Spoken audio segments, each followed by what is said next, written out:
Voilà. Bonsoir, chers participants et participantes. Comme Sianassa vient de dire, l'enregistrement est commencé. Donc, voilà. Toujours dans le cadre de partage de connaissances technologiques avec vous. Nous sommes heureux de, bien sûr, partager aujourd'hui quelques autres connaissances avec vous dans un autre sens, toujours dans le cadre de Morocco Microsoft Community. Ça c'est une série de webinaires qu'on organise à partir de Morocco Microsoft Community. Voilà, pas seulement des événements mensuels ou bien présentiels, mais aussi on a fait le choix de les faire aussi comme des webinaires avec des topics différentes, juste pour partager de plus et pour vous mettre à jour, bien sûr, sur le côté technologique. Voilà. Pour les gens qui ont rejoindre aujourd'hui, voilà, les détails sont sur le slide. C'est pas, aujourd'hui, c'est pas pour moi, mais c'est pour la situation, la session même. Voilà, aujourd'hui, après avoir fait une série de sessions sur les différents topics, dans les différents topics au niveau de la technologie et au niveau de DevOps dans ce cas-là. On a l'honneur de partager bien sûr le maximum. Premièrement, on a fait une comparaison entre deux produits DevOps à partir de Microsoft, que ce soit Azure DevOps avec toutes les constitutions d'aide et aussi sur GitHub avec les constitutions, bien les features qui sont là-dedans. Aujourd'hui, on est arrivé à une patte qui est très très importante au côté de sécurité, que ce soit au niveau de Azure DevOps ou bien au niveau de GitHub. C'est pour cela qu'aujourd'hui, je veux parler spécifiquement sur la partie de GitHub Advanced Security et bien sûr les détails et bien les outils et les features qui sont là-dedans. Bon, voilà. Donc, parlons de GitHub Advanced Security, ça veut dire que c'est une feature au niveau de GitHub, mais avant ça, pour les gens qui sont nouveaux ici, GitHub, c'est juste une solution DevOps à partir de Microsoft. Ce n'est plus juste une repository open source, mais c'était bien sûr une repository open source avant novembre 2018, mais aujourd'hui, il est devenu une solution DevOps sur laquelle vous pouvez bien sûr gérer vos projets de A jusqu'à Z, from idea to production, à partir de product management jusqu'à déploiement et vice-versa dans un environnement intégré avec le garantie de traceability. D'accord? Voilà. Donc, ça, c'est l'objectif derrière DevOps, derrière GitHub en général. Mais aujourd'hui, on va parler spécifiquement sur la partie de sécurité sur cet outil-là et qui est bien sûr GitHub Advanced Security et comment on doit être utilisé dans les projets de DevOps. Ou bien utilisons une mindset de DevOps. OK? Voilà. That's it. Voilà, comme vous voyez, GitHub Advanced Security, GHAS, c'est juste l'abréviation de GitHub Advanced Security. Ça, ce sont des features, bien sûr, de cette technologie-là, sachant que GitHub Advanced Security, il a bien sûr beaucoup de features qui sont inclus dans le site comme vous voulez. Si on parle de GitHub Advanced Security, on parle de plusieurs outils et plusieurs technologies qui sont intégrées dans le système pour garantir la sécurité de votre code ou bien de votre système. De cette façon-là, on parle de ce qu'on appelle code scanning. D'accord? Code scanning là, elle va faire bien sûr il va chercher bien sûr les security vulnerability ou bien les sécurités détails dans votre code ou bien dans votre code juste pour vous notifier bien sûr de faire attention sur une pièce de code sur laquelle vous travaillez. Si vous utilisez bien sûr GitHub Advanced Security, elle va bien sûr activer l'utilisation de code scanning qui va bien sûr chercher dans votre code ou bien dans votre repository sur les vulnerabilities qui sont là-dedans qui sont bien sûr utilisables. D'accord? Après, on parle de code QL CLI. Ça, c'est juste un outil qui doit être, bien sûr, exécuté lorsque vous activez GitHub Advanced Security sur le process local au niveau de software projet, juste au niveau pour vous donner les résultats qui sont, bien sûr, au niveau de GitHub, si votre repository contient des vulnerabilities ou pas. Secret scanning, ça veut dire que aussi un outil qui vous protège, bien sûr, de ne pas utiliser les secrets.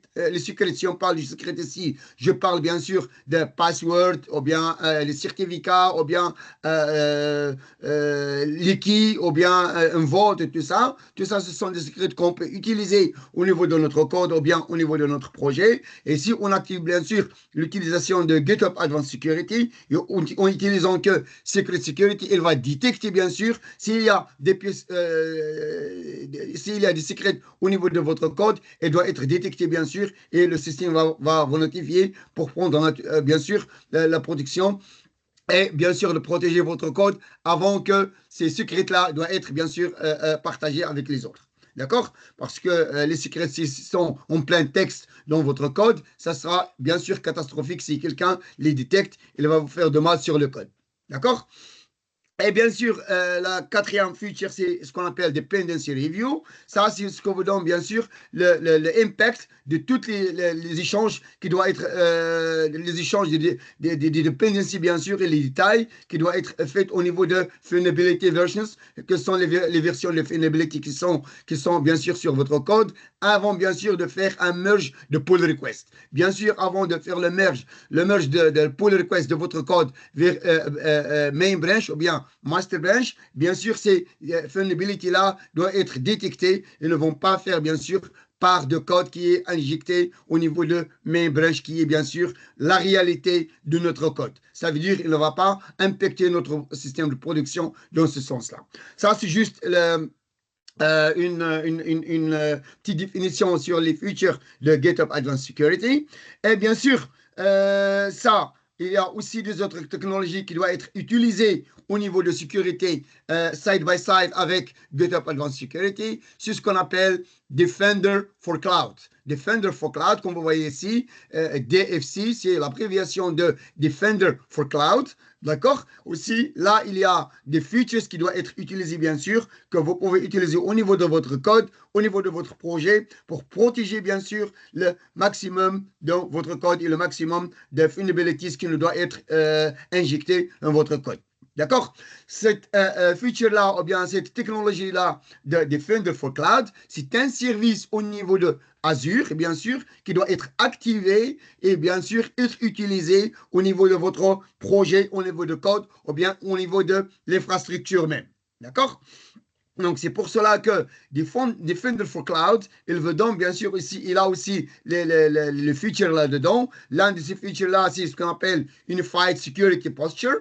Cela, au niveau de Defender for Cloud, ça nous donne, bien sûr, un view de sécurité alerte. Il y a des sécurités alertes qui doivent être injectées ou bien qui doivent être visuelles, sur lesquelles, bien sûr, tu vas prendre une action.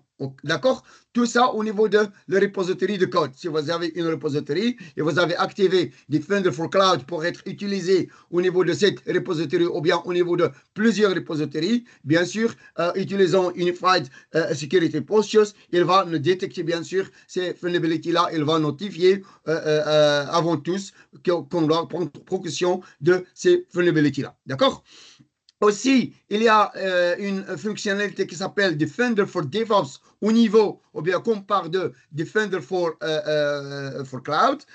Cette partie-là, c'est là où vous pouvez bien sûr créer des environnements, et ces environnements doivent être créés, qui vont créer bien sûr un connecteur, et ce connecteur-là doit être lié à votre DevOps solution, et il va bien sûr être injecté sur le repository, ou bien une repository spécifique de vos projets, ou bien beaucoup de repositories au niveau de votre DevOps solution, que ce soit au niveau de Azure DevOps, que ce soit au niveau de GitHub, que ce soit au niveau de GitLab. D'accord? Ça, je vais le faire de la démonstration, juste pour que ça, bien sûr, doit être clair pour vous. D'accord? Voilà, donc toujours dans le sens de détecter les vulnerabilities et d'avoir la visualisation, bien sûr, des vulnerabilities qui sont au niveau de votre code. Et bien sûr, ça doit être utilisé, que ce soit au niveau de Defender for Cloud, au niveau de Azure, ou bien il doit aussi faire part de votre CI/CD pipeline comme un task qui doit bien sûr être ajouté à votre pipeline pour sécuriser le maximum de votre code. D'accord? Ça, ce sont donc les features de Defender for Cloud. Il y en a encore deux autres. Comme vous voyez, on a aussi Automated Workflows. Automated Workflows, bien sûr, ce sont des workflows qui sont prédéfinis à être utilisés, bien sûr, et à être intégrés au niveau de votre code et au niveau de votre projet. D'accord? Et ces workflows-là, bien sûr, il inclut ce qu'on appelle secret scanning, dependency scanning, code QL et code scanning. Tout ça, ce sont bien sûr déjà les features de GitHub Advanced Security et sont aussi inclus dans ce qu'on appelle Defender for Cloud. D'accord? Donc, et bien sûr, utilisons tous ces features-là. On a aussi la feature de Enhanced Collaboration. Ça veut dire de l'intégration de strong collaboration entre la sécurité opération, bien sûr, de SecOps, et bien sûr qu'avec les développeurs ou bien les developer teams, bien sûr, pour garantir le maximum de sécurité de notre code durant le development lifecycle. Tout ça, ce sont bien sûr les objectifs d'utilisation de ces outils-là, ou bien de ces technologies-là, à partir de Microsoft, pour bien garantir ce qu'on appelle la sécurité de notre code, ou bien de notre projet en général. D'accord? Voilà.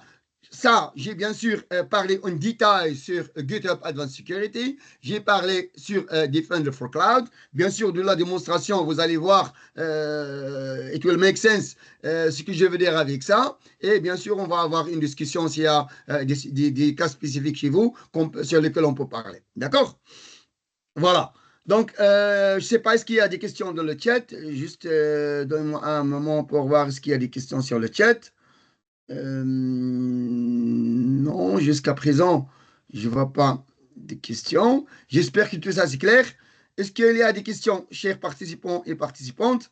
Sinon, je veux passer en poursuite et partager le max. D'accord?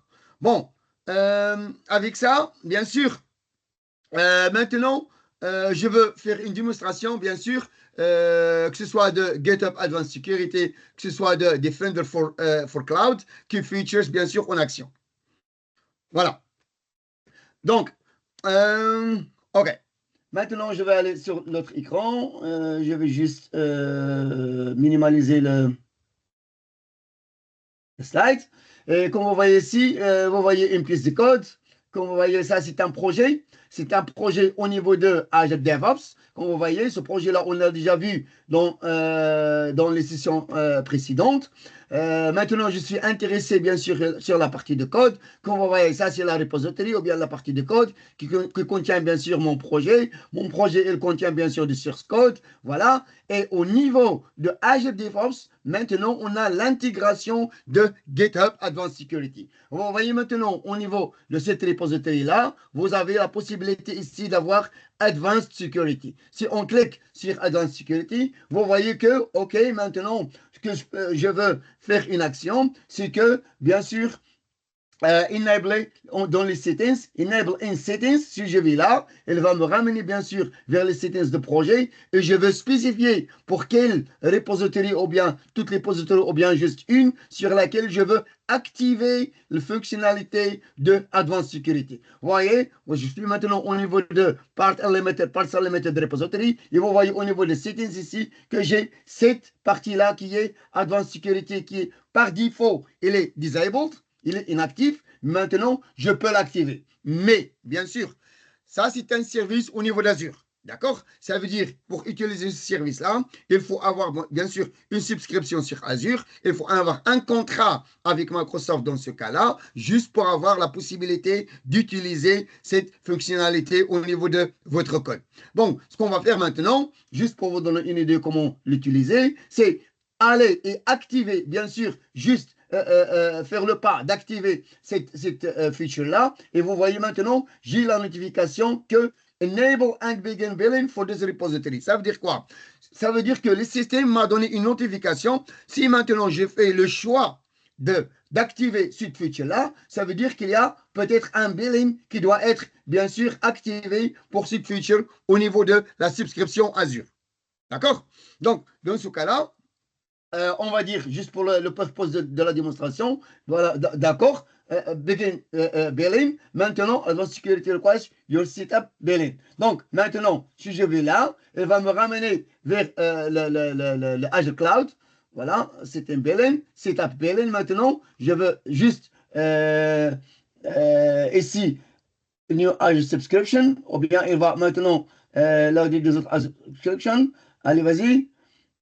Voilà, juste, allez, allez, allez. OK, d'accord. OK, OK,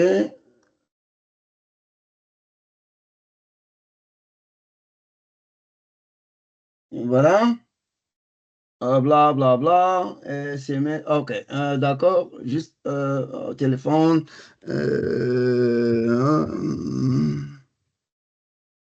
D'accord.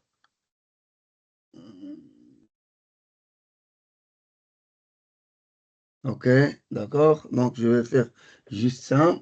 OK. Ils vont m'envoyer, je crois, un SMS. Je vais recevoir un SMS dans un instant pour avoir l'activation. Et voilà, j'ai un SMS et j'ai un code. OK. 4, 3, 6, 7. Voilà. Vérifier le code.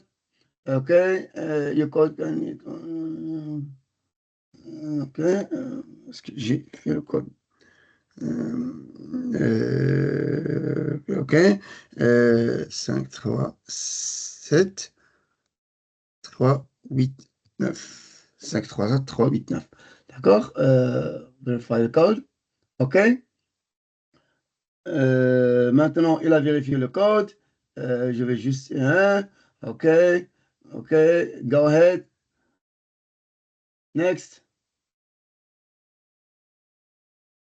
OK. Allez, vas-y. S'il vous plaît. Next. OK.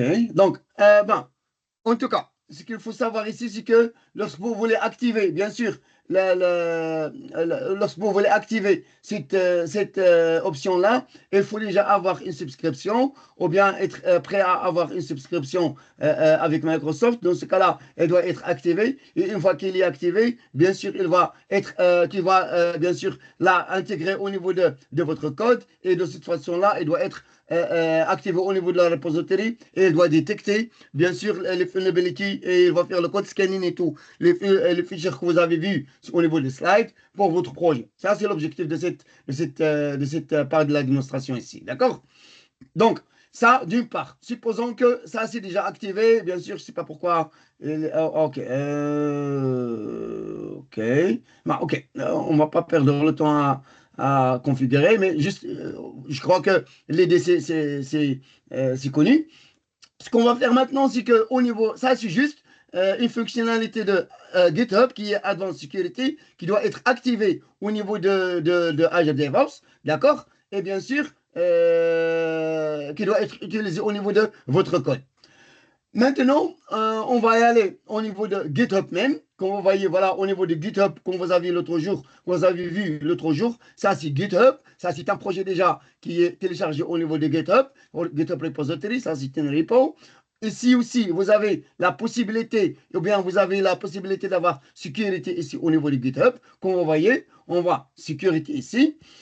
Et cette sécurité-là, elle nous donne bien sûr un overview de toutes les possibilités qui sont là-dedans. D'accord? Ça, on l'a déjà vu, les vulnerability alerts au niveau de l'utilisation des dependent bot, code scanning et secret scanning. Tout ça, voilà, comme vous voyez, on a bien sûr les rapports concernant les policies et les adversaries, mais ce qui est important, ce sont les alerts qu'on doit savoir ou bien recevoir au niveau de notre code. Bien sûr, les alerts, lorsqu'on parle de dependent bot, Dependabot, bien sûr, on peut aussi la configurer pour le projet et on peut la utiliser. Le code scanning, on peut faire bien sûr la même chose. Configure scanning tool. Vous pouvez bien sûr configurer le scanning tool pour votre projet à partir de ce lien-là. Et vous pouvez bien sûr aussi configurer ce qu'on appelle secret scanning pour votre repository. D'accord? Des repository settings et disabled. Si tu vas au niveau de repository settings, tu vas voir que secret scanning est disabled. Juste, il faut les enabler et tu vas bien sûr utiliser cette fonctionnalité-là au niveau de votre code. D'accord? Tout ça, ce sont des features, bien sûr, de GitHub Advanced Security. Que ce soit au niveau de Azure DevOps, comme on l'a vu par l'activation de Advanced Security au niveau de votre repository, après avoir un billing ou bien après avoir une subscription qui est configurée à utiliser cette feature-là, ou bien au niveau de GitHub même, juste aller au niveau d'une repository que vous avez, comme ici, juste aller au niveau de la sécurité et activer ces alerts-là ou bien ces features-là au niveau de code. Bien sûr, comme vous voyez ici, il y a déjà quelques features qui sont déjà activées. Security Policy, il est enabled, il est activé. Security Advisory, il est activé. Celui-là, tu peux bien sûr enable Vulnerability Report. Pour celui-là, vous pouvez aussi activer le Dependent Bot. Et vous pouvez, bien sûr, vous pouvez avoir un setup pour le code scanning. D'accord? Donc, tout ça, ce sont les features qui doivent être utilisées au niveau de votre code et bien sûr sur lesquels vous allez avoir le maximum de bénéfices au niveau de la sécurité de votre code pour ne pas avoir de vulnerability. D'accord? Bon, voilà, ça c'est toujours au niveau de GitHub Advanced Security. Ça c'est le même. Ce que je veux dire maintenant, si vous voulez savoir plus sur cette technologie-là, vous pouvez juste y aller au niveau de GitHub même. Il y a, bien sûr, je veux partager ce lien avec vous pour prendre ou bien jeter un coup d'œil pour la documentation au niveau de GitHub. Voilà, on a GitHub Advanced Security ici et à partir d'ici, vous allez bien voir toutes les possibilités et aussi les configurations qui sont là, comment on peut l'utiliser, que sont les features qui sont là-dedans. Hein, voilà, maintenant, Public Repository, par exemple, parce qu'il y a toujours une différence entre les repositories. On a des repositories qui sont publics et on a des repositories qui sont, bien sûr, private. Bien sûr, au niveau de ou bien selon le caractère de la repository, vous pouvez bien sûr activer ou désactiver une feature au niveau de GitHub Advanced Security. Par exemple, au niveau de Public Repositories, vous voyez que toutes ces features qui sont là, toutes ces features-là, elles sont tous actives, comme vous voyez ici. D'accord? Ils sont tous actifs, ils sont tous inclus. Par contre, Repository without Advanced Security, vous n'avez rien. Et si vous avez le Private Repository with Advanced Security, bien sûr, vous pouvez avoir un projet au niveau de Azure DevOps comme ici, qui a bien sûr juste une Private Repository, mais lorsque vous activez cette feature-là ici, vous allez voir que aussi vous allez avoir toutes ces fonctionnalités-là. D'accord? Donc, l'action à faire, c'est avoir une subscription, configurer Advanced Security et bien sûr, il doit être utilisé au niveau de votre code. Mais il faut bien prendre en considération qu'une fois vous activez cette feature-là au niveau de repository ou bien Advanced Security, donc que vous allez voir bien sûr un billing pour cette feature-là. Et si vous ne l'utilisez pas, vous pouvez la déactiver pour ne pas avoir un billing au niveau de votre subscription qui va bien sûr vous coûter de l'argent si vous ne faites pas attention. D'accord? Comme bien sûr tous les autres services des autres cloud providers. Voilà. That is something I would like to share with you. C'est ça ce que je veux partager au niveau de GitHub Advanced Security avec vous ici. Bien sûr, il y a beaucoup de documentation ici. Il y a beaucoup de ins and outs. Il y a beaucoup de tips and tricks que vous pouvez bien sûr voir au niveau de GitHub Advanced Security additionnel que ce qu'on a bien sûr vu maintenant. Il y a aussi GitHub Advanced Security ou bien GitHub Certification. Au niveau de GitHub Certification, la partie de sécurité est très importante. D'accord? Voilà, ça c'est la première partie. Aussi, on a parlé de la partie de Defender for Cloud, là où j'ai dit que Defender for Cloud, c'est un service au niveau de Azure Cloud, par exemple, et qui contient en poursuite ces features, et ces features-là doivent être utilisées, bien sûr, aussi, que ce soit au niveau de votre code injecté, que ce soit au niveau de la plateforme même. Juste une démonstration sur ça aussi. Juste aller maintenant sur ce qu'on appelle le portail de Azure. D'accord? Voilà. OK. Il faut authentication, multifactor authentication, toujours actif. C'est quelque chose qui est de bien. Voilà. Elle attend juste mon notification. Voilà, c'est 30. Voilà, c'est moi. Voilà, reçu. Donc maintenant, je suis en train d'essayer d'aller vers le portail là et je vois bien sûr qu'il y a des fonctionnalités que je peux bien sûr utiliser. Ben, j'ai parlé tout à l'heure de service qui est nommé Defender for Cloud.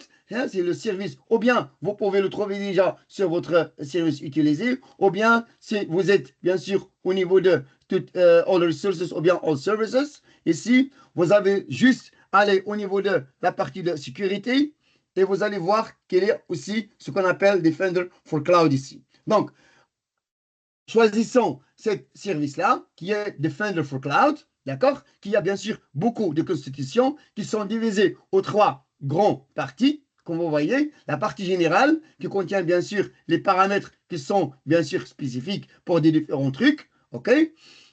Et bien sûr, on a aussi la partie de Cloud Security, sur laquelle on parle maintenant. Vous avez la partie de Cloud Security, on a le Security Postures, on a le Regulatory Compliance, Workload Protection, Data Security, Firewall Management, Manager, et on a DevOps Security, sur laquelle j'ai parlé tout à l'heure. D'accord? Après, bien sûr, on a la dernière partie qui est la partie de management. Environment Settings, Security Solutions and Workflow Automation. Parce qu'on a parlé tout à l'heure des workflows, bien sûr, qui est intégré au niveau de GitHub Advanced Security. Maintenant, je veux revenir au niveau de Cloud Security et parler juste au niveau de DevOps Security.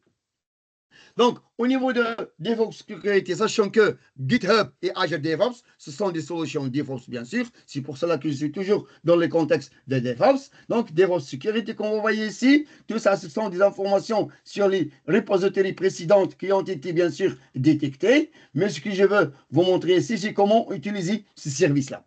Bon. Utilisons ces services au niveau de DevOps, au niveau de portail Azure.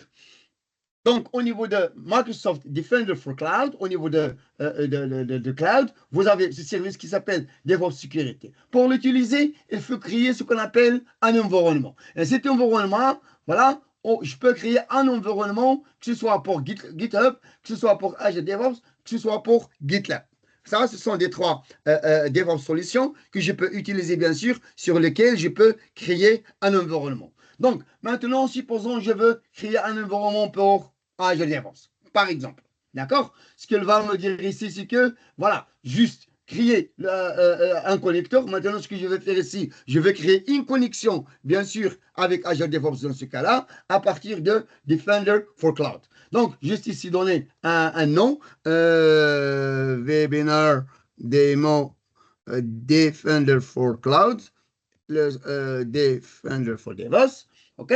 Ça, c'est le nom de mon service, ou bien mon connecteur. Il est toujours allié à la subscription que j'utilise. Je veux bien sûr attacher, ou bien je veux bien sûr assigner bien sûr un ressource group, ou bien je veux créer un nouveau ressource group, ou bien je veux juste assigner un ressource group qui est déjà existant. D'accord? Dans ce cas-là, je peux bien sûr le créer et je peux juste choisir la région ou bien la location sur laquelle mon subscription est située. Après, je veux dire configure. Et ici, je veux juste authentifier maintenant au niveau de Azure DevOps pour avoir la sécurité totale. Voilà, maintenant, je veux juste faire l'autorisation. Maintenant, je suis autorisé de l'utiliser. Et qu'est-ce qu'il va faire maintenant? J'ai le choix.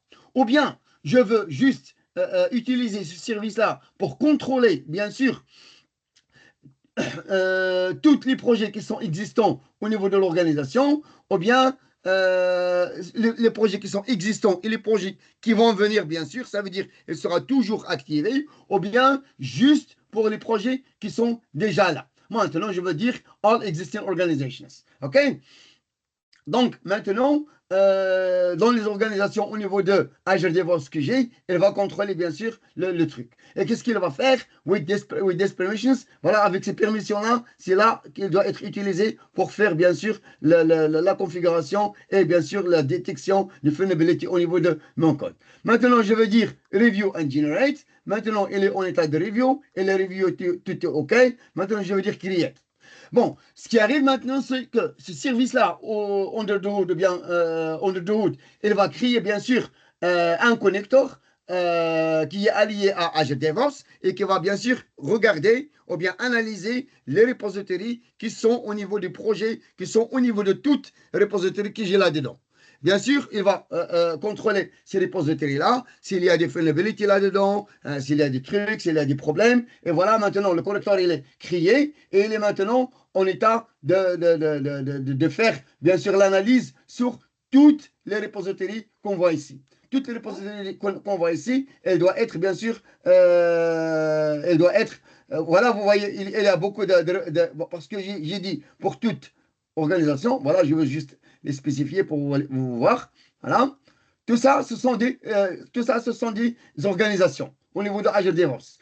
Voilà. Et voilà, tout ça, ce sont des projets. Et là, ce sont des repositories, bien sûr. Tout ça, ce sont des repositories au niveau de ces projets-là. Et tous ces repositories-là, ils doivent être, bien sûr, ils doivent être analysés. D'accord?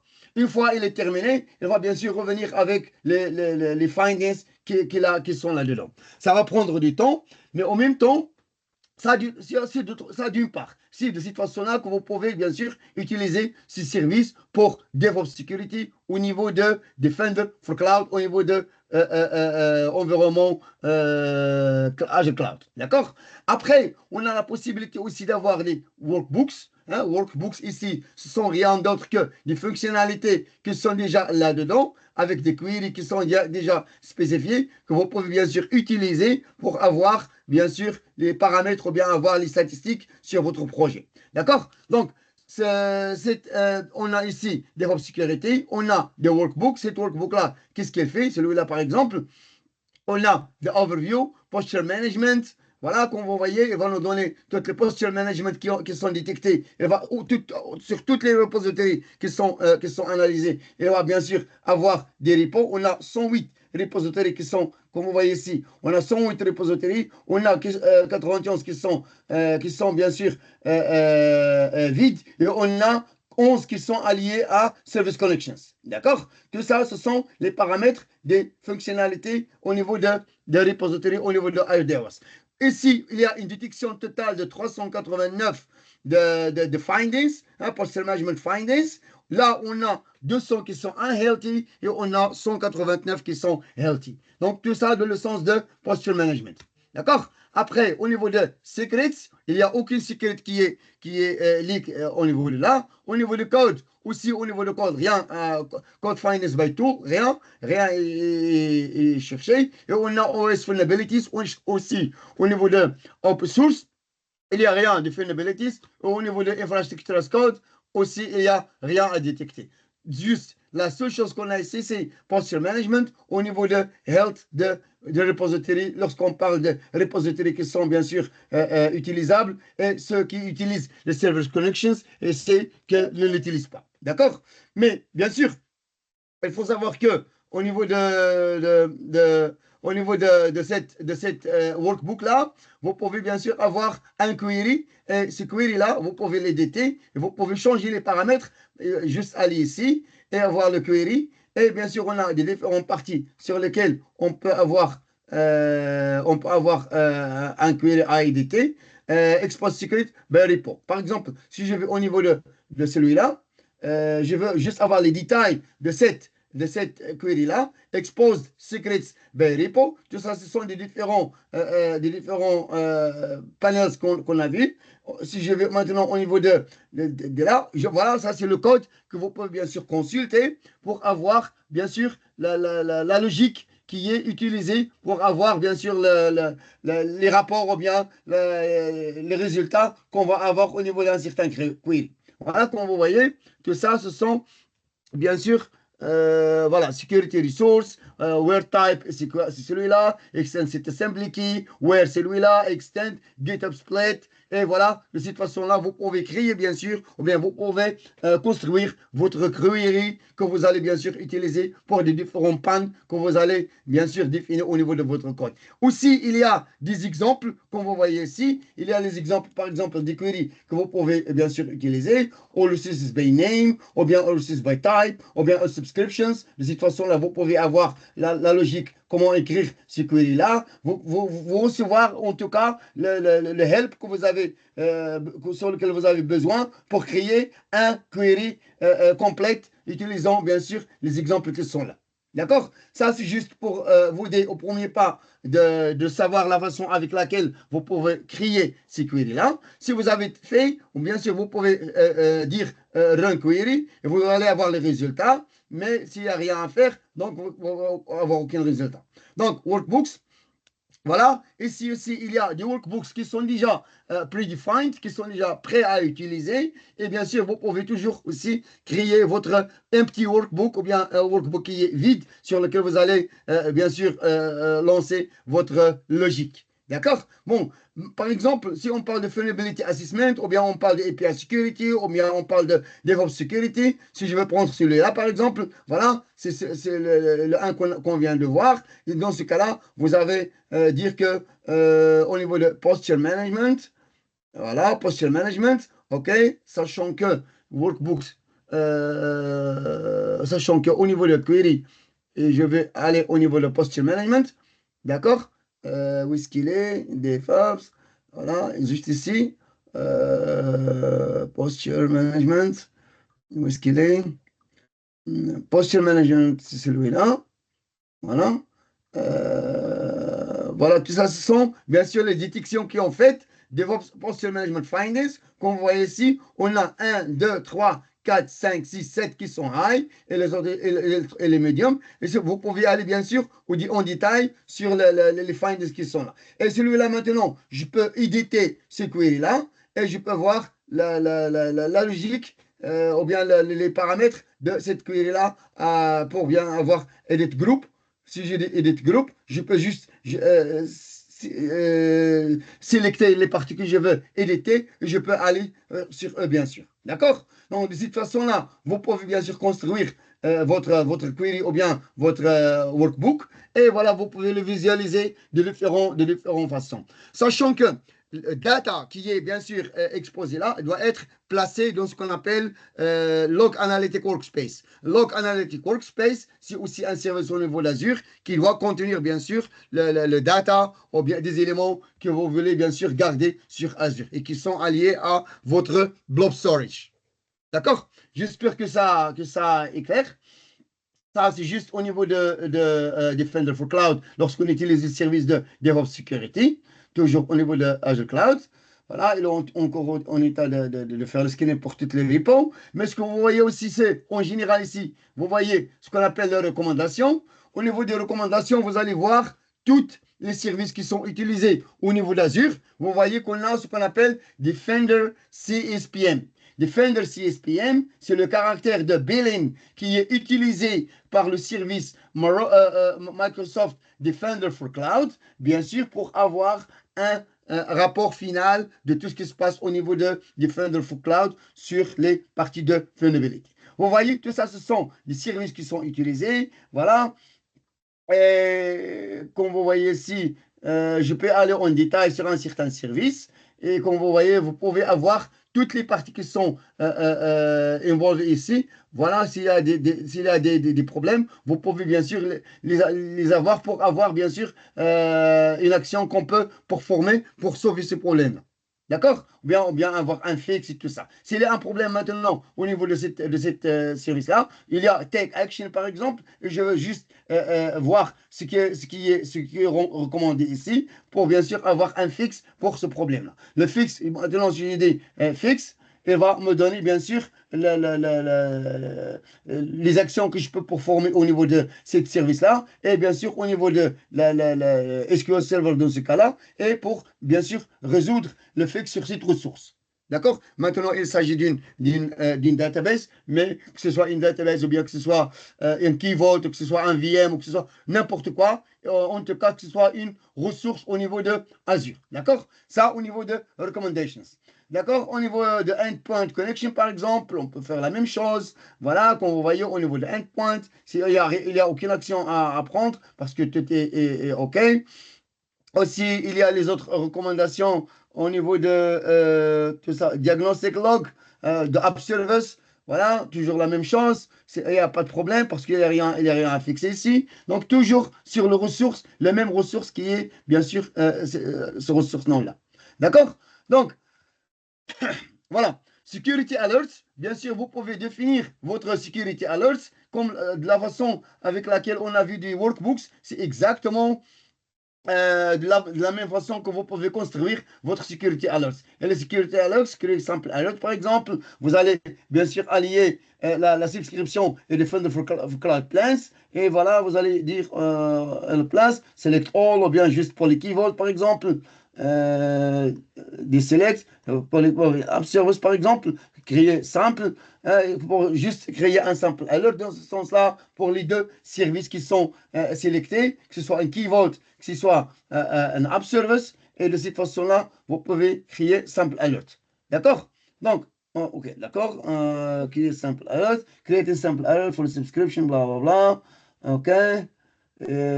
This might take a few moments. Ok, on attend. Une fois il est terminé, voilà, le premier est créé.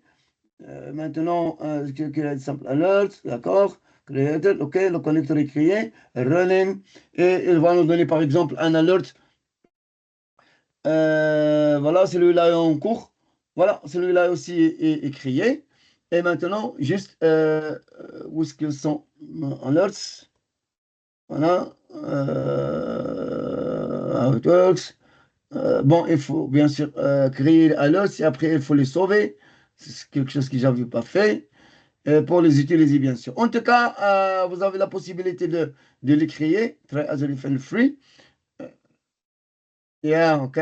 Free, mais pour combien de temps? 3 mois, 1 mois, 2 mois, une journée.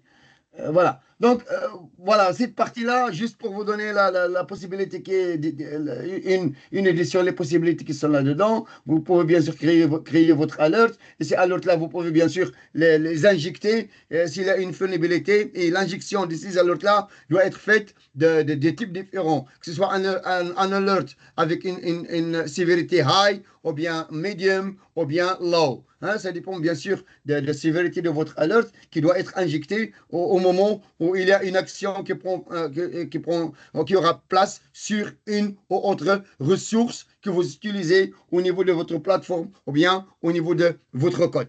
Ça, c'est juste l'objectif de cette service-là. Après, Cloud Security Explorer.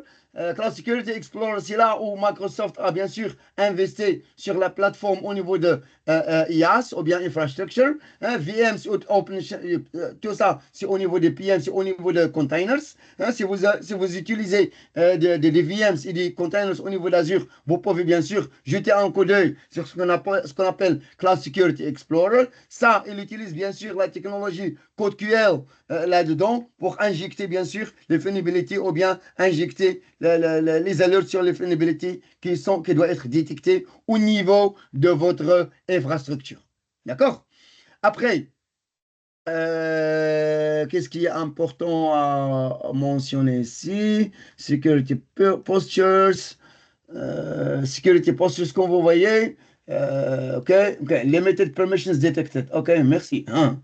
OK. Donc, au niveau de Security Postures, par exemple, on a des environnements ici. Secure Score 75%. Ben, Cloud Environnement, parce que j'utilise juste Azure, 75%. Au niveau de AWS, au niveau de Google, j'utilise rien là-dedans. C'est pour cela qu'on n'a rien à indiquer au niveau de Security Postures là. Parce que ces services-là, ils sont tous au niveau de Azure Cloud. C'est pour cela que vous voyez, tout ça, ce sont des connecteurs que j'ai utilisés. Vous voyez GitHub Advanced Security Connector, ça c'est aussi un autre connecteur. Tout ça, ce sont des connecteurs qui sont créés. Juste, il y a une sécurité posture qui est injectée et qui a bien sûr détecté les 4 ou bien les cinq alertes ici. Voilà. Après, regulatory compliance, parlons de compliance. Je vois que je n'ai pas les permissions. Oh, j'ai bien les permissions, mais je n'ai pas les permissions de les utiliser. Ça, c'est juste la partie de compliance. Comme vous voyez, aujourd'hui, on est dans l'enterprise. Il faut être compliant, bien sûr, pour faire quelque chose au niveau de production. Aussi au niveau de DevOps, par exemple, pour exécuter un CI/CD pipeline, par exemple, il faut avoir le maximum de compliance et de code coverage avant de passer, bien sûr, d'un environnement vers un autre environnement. On vient le passage, par exemple, de dev environnement vers un test, ou bien test vers acceptance, ça, c'est pas un problème, mais faire le passage de acceptance vers production, si là, bien sûr, il y a une sévérité qui doit être contrôlée, ou bien un gate qui doit être contrôlé pour avoir, bien sûr, le maximum et avoir 100% ou bien 95% minimum pour avoir un déploiement qui succède au niveau de production. Comme vous voyez ici, ce sont de privileged access. Ça, c'est au niveau de privileged access, au niveau de l'utilisation, de subscriptions, bien sûr, et les gens qui les utilisent avec quelques credentials. Tout ça est sécurisé au niveau de ce projet-là. Mais on a aussi les problèmes maintenant détectés au niveau de IAM. Identity management. Au niveau de identity management, on voit que un centralized identity authentication system, control details. Voilà, il y a un problème ici, là-dedans, qui va nous visualiser, bien sûr. Shared action content, thread, le ID, domain, use centralized identity authentication system. OK, yeah. Ça, c'est bien sûr, la proposition qu'ils ont faite. D'accord? Au niveau de data production, au niveau de asset management, login, au niveau de endpoint security, backup and recovery, DevOps security aussi.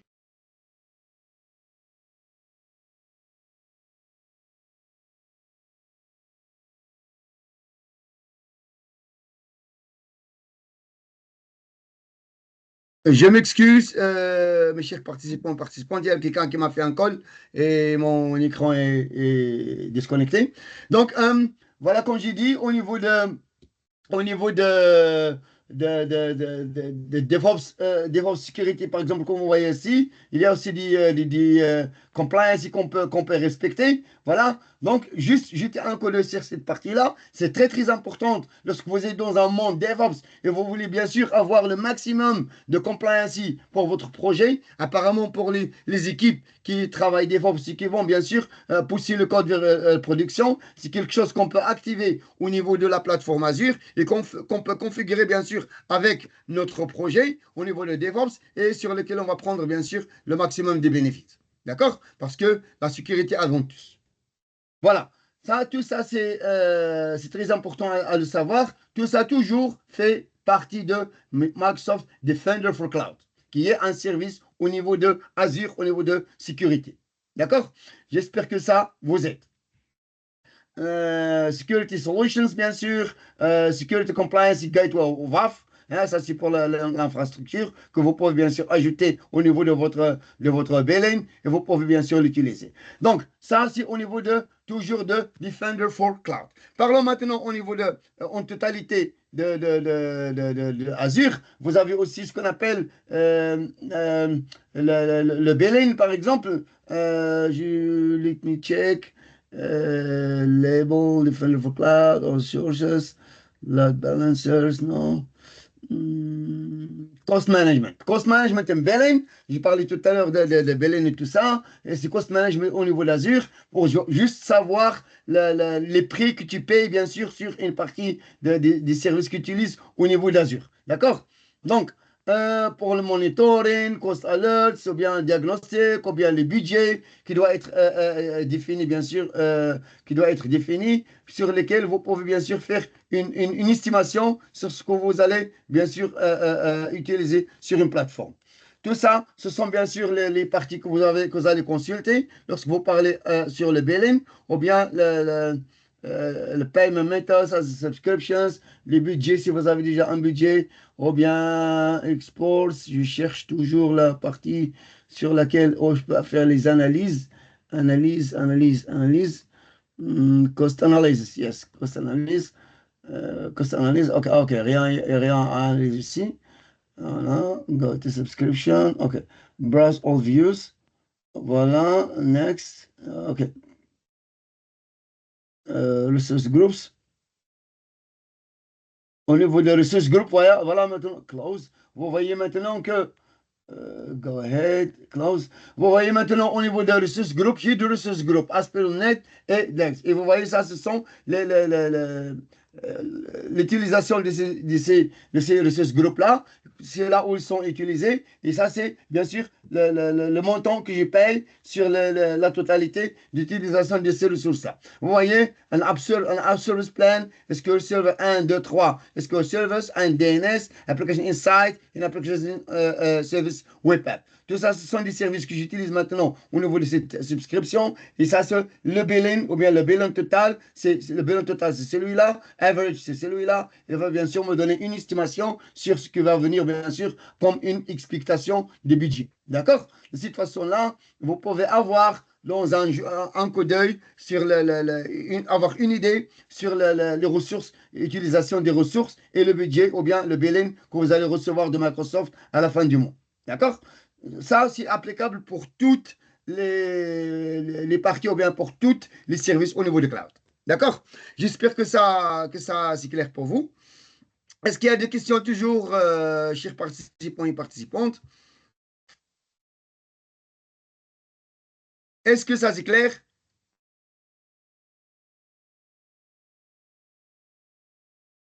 ما يشوم السكوت يدل على الرضا.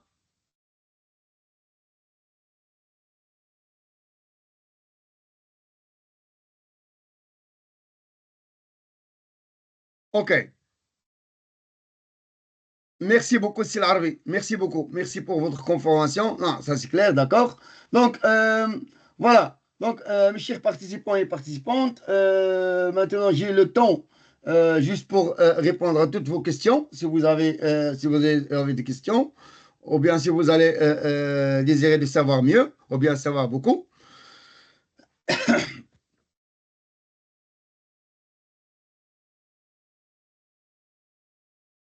Voilà, autrement, merci beaucoup de nous rejoindre et voilà toujours les détails de moi-même pour nous contacter en cas de questions ou bien en cas des challenges. Voilà, merci beaucoup pour votre attention aujourd'hui et j'espère bien que ça vous donne en tout cas une idée sur GitHub Advanced Security avec toutes les constitutions d'aide comme feature et aussi vous donner une idée sur les services qui est au niveau d'Azure qui est Defender for Cloud. Hein, lorsqu'on parle de Defender for Cloud avec toutes les constitutions qu'on a vues et apparemment DevOps Service là-dedans qui va bien sûr faire la détection de vulnerability au niveau de votre DevOps projet selon le connecteur qui est créé, bien sûr, que ce soit Azure DevOps, que ce soit GitHub, que ce soit GitLab dans ce sens-là. D'accord? Donc voilà, tout ça, ce sont des possibilités que vous allez voir. J'ai jeté aussi un coup d'œil additionnel sur les workbooks qui sont là et les queries qui sont là-dedans et comment vous pouvez les utiliser. OK, aussi un coup d'œil sur le cost management d'Azure et comment on peut bien sûr avoir le bilan sur les différentes ressources qui doivent être utilisées au niveau d'Azure, juste pour savoir comment ça se passe et comment ça roule au niveau de Azure Cloud dans ce sens-là. Ben, encore une fois, merci beaucoup de nous avoir rejoints aujourd'hui sur cette session-là. Nous sommes toujours avec vous avec des webinaires chaque semaine.